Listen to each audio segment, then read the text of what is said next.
Gather round, my friends. Usitap-tap leo pale TikTok. Reserve that lion for this story.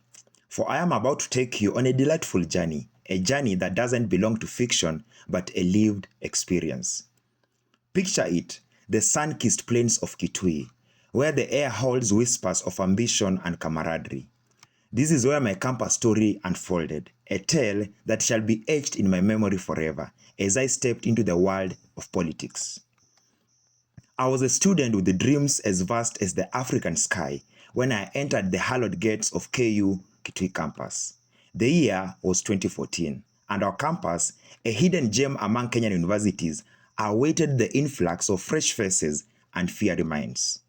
As one of the 700 wide-eyed freshmen who joined that year, I could feel the pulse of excitement that resonated through the air, igniting a fire within me. Nestled 21 kilometers away from the bustling heart of Kitui town, our campus stood as an oasis of knowledge in a semi-arid landscape. Southeastern University of Kenya, that is SEKU, stood as our neighbor, sharing the same patch of educational ground. KUSA, the vibrant heartbeat of the student body, danced to the rhythm of different leaders, each leaving the unique imprint.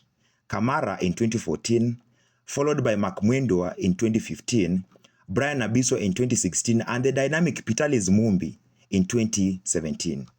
These names reverberate through time, reminding us of their leadership and vision. Amidst the arid backdrop, our campus pulsated with life. A staggering 90% of comrades called Kitui campus our home, residing either in Kibera, where two-level hostels sheltered either gents or ladies, or in Runda, where lecturers' former abodes had been transformed into student sanctuaries. The heart of Runda held NTS and JS, two apartments men frequented to visit their campus girlfriends. This was the only place that 10-to-10 rule was a fantasy. At the heart of Runda, near Gate B, the Comrades Bond Organization Sibio Food Outlet stood as a beacon of culinary delight, offering refuge for those escaping the confines of the student mess. Gate B was a portal to freedom, beckoning campus lovers on Sunday evenings who had been away visiting their uncles in Nairobi and Machakos. Later night revelers at KM, where keg was offered in plenty after ugali mayai kwa Recho, and ravers returning from the dazzling Fridays at Kwavonsa in pairs into what comrades called sleepovers. On a hill just beyond the campus fence, devoted members of the Christian Union found a haven for prayers and fasting, nurturing their spirits in the midst of academia's whirlwind. Let me not mention my struggles trying to find love in a staunch SDA lady, whose Sabbath began on Friday evening and ended on Sunday. But her melanin beauty and surprise Njugu from her shosh was an experience to behold. On the campus playgrounds, friendships were forged in the fires of sport, as football, handball, basketball, and hockey became our allies. Also, those hallowed grounds served as a smoking zone and a nocturnal lovers' picnic as comrades escaped the 10-to-10 rule on those days Masaku was up and about. In the heart of it all, Common Room 1 or CR1 played host to friendships, laughter, and shared moments. Pool balls clicked and clacked while a 55-inch screen lit up the tales of victory and defeat as Manu fans humbled their Arsenal counterparts in the Premier League amidst chants of Arsene Wenger must go. The room was more than just a space. It was a hub of camaraderie and dreams. The air held a mingling of camaraderie and aromatic liquor in the spirit of comrades must enjoy. Our mess, a cornerstone of our lives, stood opposite the health facility, offering sustenance and intertwining with memories of Mr. and Miss KU events, cultural extravaganzas, and Freshers' Night, an event that saw some freshers who came with the long skirts discard them for something worthy of kusuguliwa pale dance floor to the hits of DVJ Vector. The soft-spoken Dr. Kennedy Ocharo presided over student affairs, illuminating our path through the labyrinths of campus life. From my very first year, my heart beat with the rhythm of leadership aspirations.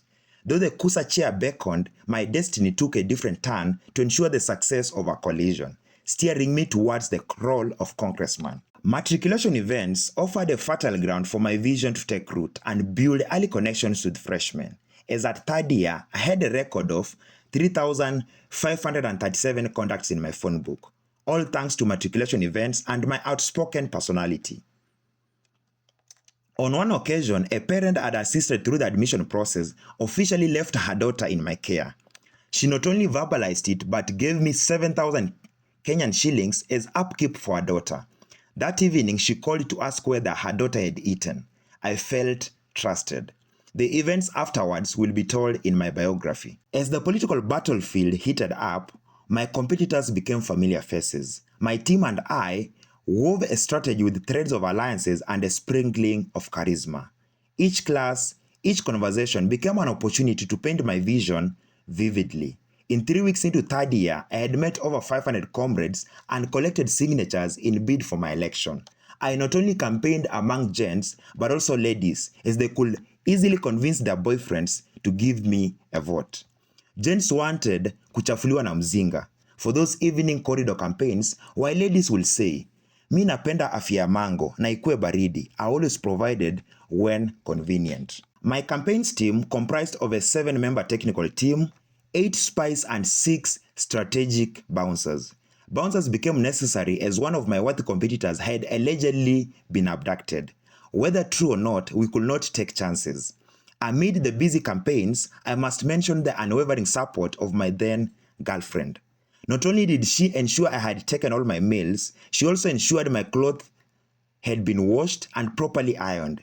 I still believe true love exists in campus corridors. The clock ticked and the campaign storm raged on. As coalitions were formed, the Western Nyanza and Ukambani coalition proved a formidable force. At the nomination level, my worthy competitor was Douglas Omolo, a man that my spies will brief me on his plans daily. I knew with the one nomination, congressman position ilikuwa imeenda and my competitors ilifaa waanze kukata miti. The nominations delivered a twist as Omolo trounced me in House nominations with 11 votes. It was rumored that I was not in good books with most of the gents in Kwesa House, as some feared for safety of their girlfriends. That was complete balderdash, considering my girlfriend then will demand to reply to all chats from ladies just to be sure hakuwa anatunza wengine wanachukua. But the propaganda worked for Omolo. I must admit Omolo was a force to reckon with at the Kwesa House level. But at the campus level, I could have easily flagged him before Andrew Kibe randomly whips Kafukusu and Kapuni on his live channel. Although my technical team advised that I should ignore the House nominations and go on to the ballot, as a trusted man in Rigigi's accent, I chose the voice of Kwesa over my aspirations. And as if destined for leadership, I was elected to the last man as the chairman of Catholic Students Association, a role that will shape my campus narrative after the student campaigns. In a turn of events, Lawi Matunda emerged as the congressman, with Omolo as the first runners-up. Although Pitalis was the chairman-elect for my coalition, Lawi's technical error cost him the congressman position, as Omolo was announced the congressman-elect.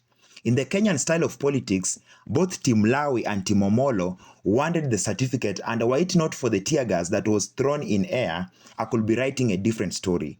Hapo ndio nilijua comrades power inaogopa tear gas. Next time, I'll recommend an induction at Kondele Junction in Kisumu for any comrade planning to chant comrades power. In the ever-turning tapestry of time, it is intriguing to observe how certain destinies interweave. Looking back, it is as if the universe had whispered Omolo's name from the very beginning.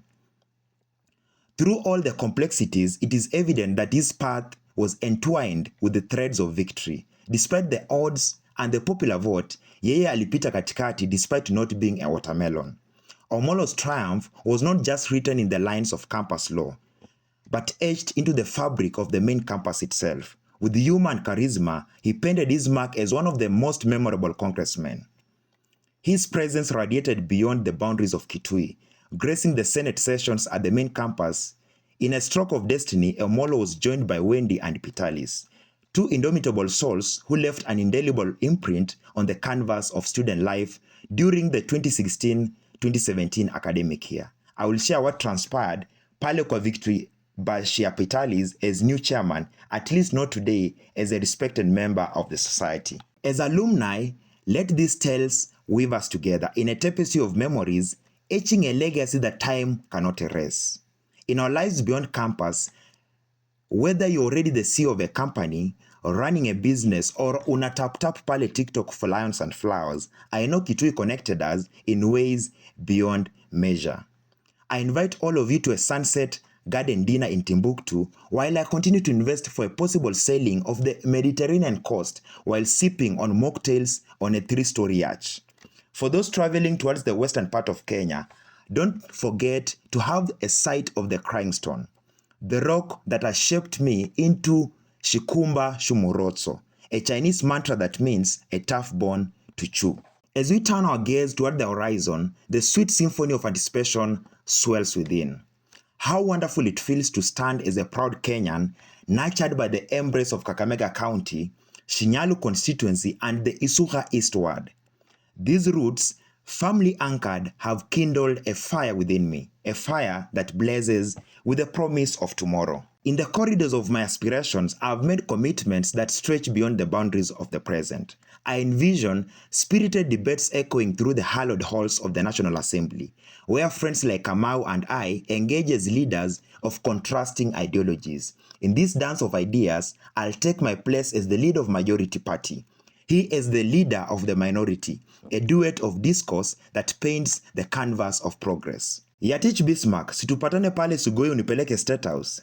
Alafu niwafunze mara ngapi kusema ya mune, my friends. Mnataka maandamano au maendeleo?